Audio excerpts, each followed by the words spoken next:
I've been given a video to discuss whose premise I simply don't accept, even though the words could be said to apply to the thing discussed.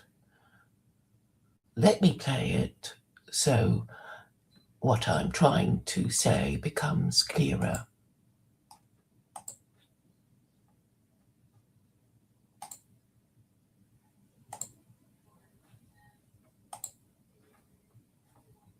It's a short by somebody called Eric Warsaw.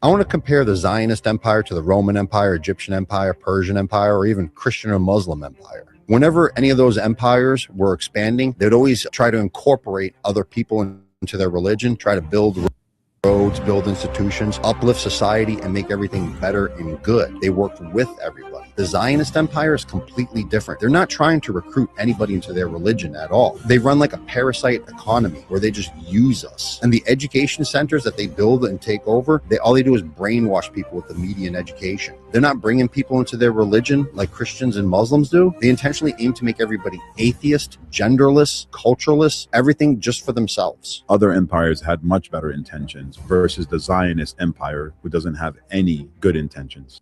I want to compare the Zionist Empire to the Roman Empire, Egyptian Empire, Persian Empire, or even Christian or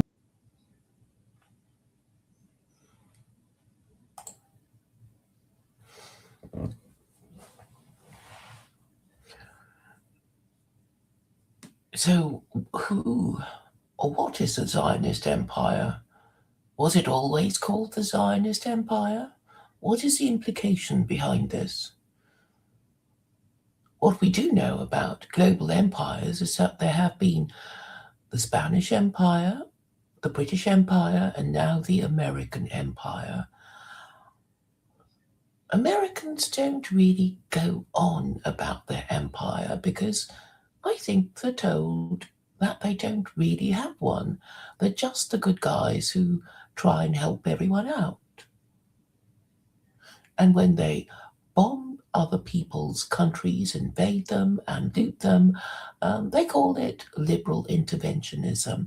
And most loyal American citizens are happy to accept this narrative, because to not accept this narrative would mean that one is a subversive, a dissident, and someone who hasn't benefited from the system and is to be avoided or considered low status. So it is only to be expected that if enough Americans benefit from the system, they would be loyal to it and thank their lucky stars they were born American rather than being, for example, a Muslim in a shithole country with the crap bombed out of it by American liberal interventionists.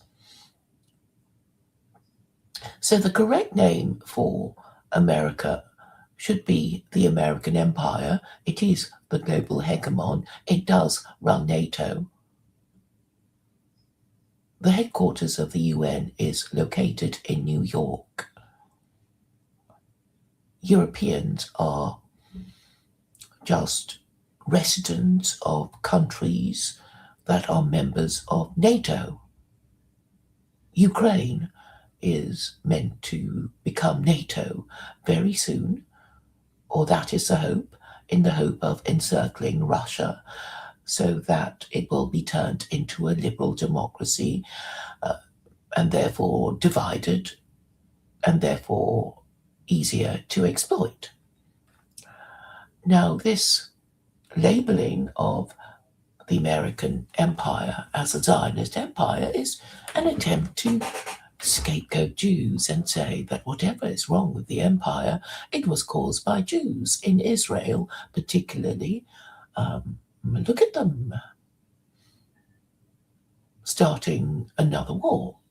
But it's really America. It's really Uncle Sam.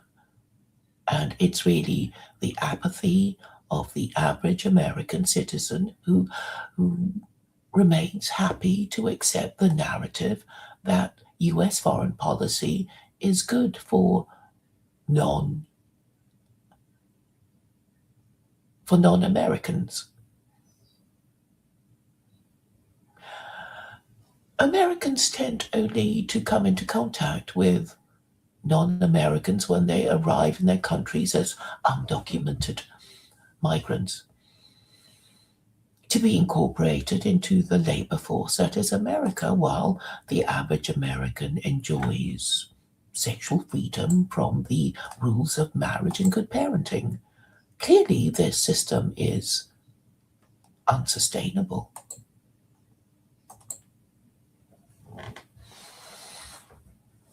And so bad things are happening.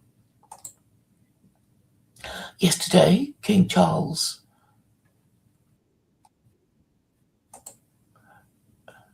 had dinner at the White House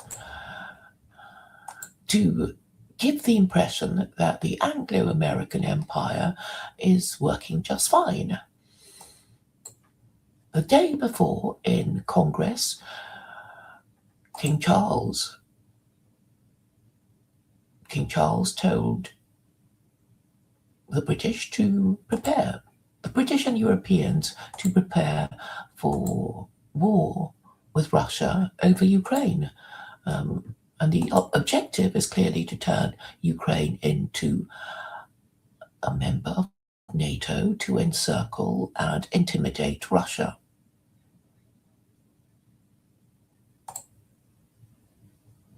Now, these narratives may be disputed by loyal Americans who want to think of their government as doing the best for them, but I think the number of these Americans is becoming increasingly fewer as more and more lies are told to them that they are expected to believe in.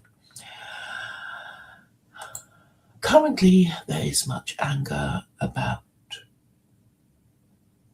what is really American foreign policy in the Middle East, but which is being blamed on Jews in Israel. If you want to try to blame Jews, well, most people succeed very well. You will find that the people most culpable for Israeli foreign policy would be secular Jews in the Knesset, secular Jews everywhere in the IDF, in the police force. So if you want to blame Jews, but you only want to blame a section of them, which one should you blame? I know a lot of people who say, well, they're all the same. They give each other plausible deniability, because the secular Jews would be saying, we are just being good liberals. We follow the orders of America and submit to US foreign policy. And the religious Jews, well, the purpose that religious Jews serve is to keep the brand of Judaism going. Because if no one practiced Judaism at all, then Jews would become undeniably extinct. But as long as there are religious Jews taking their religion seriously, you could say there exists a community of believing Jews. This is, however, a problem when the brand of Judaism is becoming increasingly contaminated by the actions of the American State Department. And this leads me to conclude that being Jewish can only happen if there are some Jews who take their religion seriously, because if all Jews became secular Jews, then, well, there would be no practicing Jews and therefore no Jews. You need the true believer to do the whole religion thing properly, and then you get the free rider Jew who says, I'm a liberal, secular, assimilated Jew. And together, as a component comprising two parts, you get the brand of Judaism which America uses to justify the existence of its colony in Israel. So that is really how it works. So I must thank Khalid for wanting to discuss this subject, but I'm basically saying I do not want to scapegoat anyone. My purpose as a political thinker, a political analyst, a political scientist is to analyze systemic problems within political systems that comprise of belief systems, moral systems, and legal systems. And this is really what I am trying to do. There are already too many people quite happy to blame other people, scapegoat them, and hate them. And I won't be part of this.